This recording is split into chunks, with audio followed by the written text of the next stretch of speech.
ಓಂ ಸಾಯಿರಾಮ್. ಬಾಬಾ ಹೇಳ್ತಾ ಇದ್ದಾರೆ, ಮಗು ಶುಭೋದಯ. ಇಂದು ನಿನಗೆ ತುಂಬ ಒಳ್ಳೆಯ ದಿನ, ಅಷ್ಟೇ ಗಟ್ಟಿ ನಿರ್ಧಾರ ತೆಗೆದುಕೊಳ್ಳುವಂಥ ದಿನ.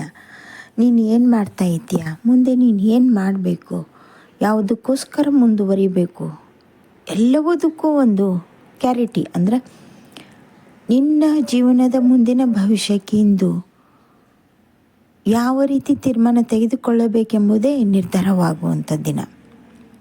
ಅದು ನೀನೊಬ್ಬನೇ. ಹೌದು ಕಂದ, ಇಷ್ಟು ದಿನ ನಿನಗೆ ಒಂದು ಗುರಿ ಇರಲಿಲ್ಲ. ಯಾರ್ದೋ ಮಾತಿಗೆ ತಲೆಬಾಗಿ ಹೋಗ್ತಾ ಇದ್ದೆ. ಆದರೆ ಇಂದಿನ ನಿರ್ಧಾರ ಗಟ್ಟಿ ನಿರ್ಧಾರ, ಭವಿಷ್ಯಕ್ಕೆ ಅದು ಒಂದು ಮೆರಗನ್ನು ಕೊಡುವಂಥ ನಿರ್ಧಾರ. ಒಂದೇ ಒಂದು ಸರ್ತಿಯ ಗಟ್ಟಿ ನಿರ್ಧಾರ ತೆಗೆದುಕೊಂಡು ನೋಡು, 1 ವರ್ಷದಲ್ಲಿ ನೀನು ಹೇಗೆ ಬೆಳೆದು ನಿಲ್ಲುತ್ತೀಯ. ನಿನಗಾಗಿ ಬೆಳೆದು ನಿಲ್ಲಲು ಯಾರೆಲ್ಲ ಸಪೋರ್ಟ್ ಮಾಡ್ತಾ ಇದ್ದಾರೆ ಎಂಬುದು ನಿನಗೆ ಅರ್ಥ ಆಗುತ್ತದೆ.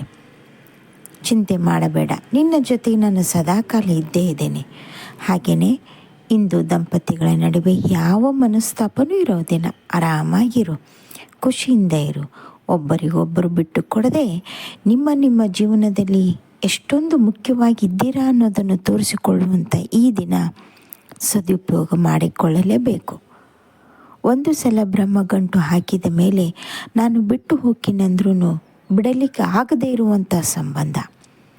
ಅಕಸ್ಮಾತ್ ದೂರ ಇದ್ರೂ ಕಣ್ಣಿಗೆ ಕಾಣದೇ ಇರುವಂಥ ಎಳೆ ನಿಮ್ಮನ್ನು ಬಂಧಿಸಲಿಟ್ಟಿರುತ್ತದೆ.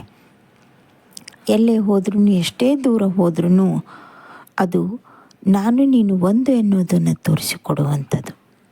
ಹಾಗಾಗಿ ದೂರ ಹೋಗದೆ ಸಂಬಂಧವನ್ನು ಬೆಸೆದುಕೊಂಡು ಹೋಗೋದೇ ಉತ್ತಮವಾದ ಬುದ್ಧಿವಂತಿಕೆ.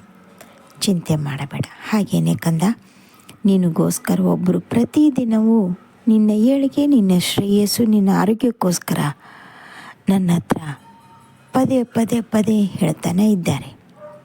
ಒಂದು ನಮಸ್ಕಾರ ಮಾಡುವಾಗಲೂ ಇಂಥವರಿಗೆ ಒಳ್ಳೆಯದಾಗಲಿ ಬಾಬಾ ಅಂತಲೇ ಹೇಳ್ತಾ ಇದ್ದಾರೆ. ಅವರಿಗೋಸ್ಕರ ನೀನು ಉಸಿರನ್ನು ಬಿಟ್ಟು ಬಿಡಬಹುದು, ಆದರೆ ನೆನಪು ಮಾತ್ರ ಬಿಡ್ತಾ ಇಲ್ಲ. ಇರಲಿ, ಈ ಸಂದರ್ಭ, ಈ ಗಳಿಗೆ ಶಾಶ್ವತ ಅಲ್ಲ. ಮುಂಬರುವ ದಿನಗಳಲ್ಲಿ ಅದ್ಭುತವಾದ ಲಾಭಗಳೇ. ಇದಕ್ಕೆ ಆ ಜಗನ್ಮಾತೆಯ ಆಶೀರ್ವಾದ ಇದೆ. ಆ ತಾಯಿಯ ಆಶೀರ್ವಾದದಿಂದ ನೋಡುತ್ತಿದ್ದಂತೆ ಸಮಸ್ಯೆ ಬಗೆಹರಿದು ಹೋಗುತ್ತದೆ. ಚಿಂತೆ ಮಾಡಬೇಡ. ಆ ದಿನಕ್ಕೋಸ್ಕರ ಕಾಯ್ತಾ ಇದ್ದೀಯ, ಕಾಯಿ, ನಾನಿದ್ದೇನೆ ನಿನ್ನ ಹಿಂದೆ. ಹಾಗೆಯೇ ಕಂದ, ಬರುವಂಥ ದಿನಗಳು ಅಲಕ್ಷ್ಯ ಮಾಡದೆ ಒಂದೊಂದು ನಿಮಿಷವೂ ಅದಕ್ಕಾಗಿ ದುಡಿ, ಅದಕ್ಕಾಗಿ ಶ್ರಮಿಸು. ನಿನಗಾಗಿ ಕೆಲವೊಂದಿಷ್ಟು ಅವಕಾಶಗಳು ಕಾಯ್ತಾ ಇವೆ. ನಿನಗಾಗಿ ಕೆಲವೊಂದಿಷ್ಟು ಜನ ಕಾಯ್ತಾ ಇದ್ದಾರೆ. ನಿನಗಾಗಿ ಕೆಲವೊಂದಿಷ್ಟು ದಿನಗಳು ಕಾಯ್ತಾ ಇವೆ. ಯಾಕೆಂಬುದು ಮುಂದೆ ನಿನಗೆ ಗೊತ್ತಾಗೇ ಆಗುತ್ತದೆ. 1ಕ್ಕೆ 10ರಷ್ಟು ದುಡಿಯುವಂಥ ಶಕ್ತಿ ನಿನ್ನಲ್ಲಿದೆ. 1ಕ್ಕೆ 10ರಷ್ಟು ಬುದ್ಧಿವಂತಿಕೆ ಕೂಡ ನಿನ್ನಲ್ಲಿದೆ. ಆದರೆ ಆರಿಸುವ ಕ್ರಮ ನಿನ್ನದು. ಒಳ್ಳೆಯದಾಗುತ್ತದೆ ಎಂದು